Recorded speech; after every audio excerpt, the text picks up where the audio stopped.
គ្មានទុកអ្វីខំពីរូបខ្ញុំកំពុងរីករាយនឹងផ្ទាំងដៃថ្លៃនឹងក្រៃកន្លង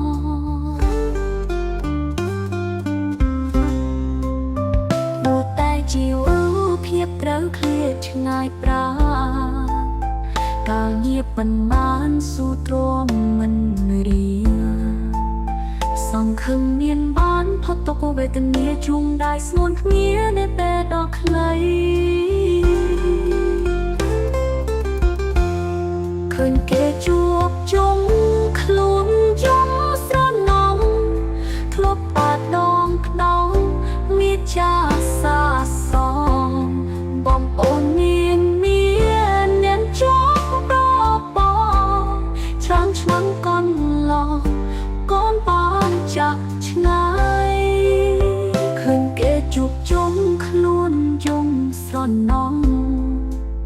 ធ្លាប់តែផ្ដងវាចាសាសង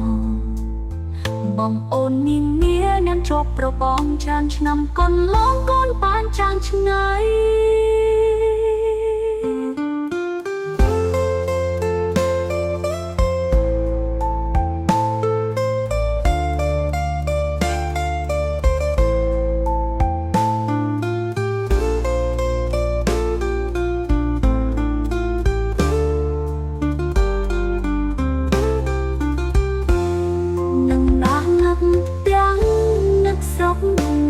ស្រែ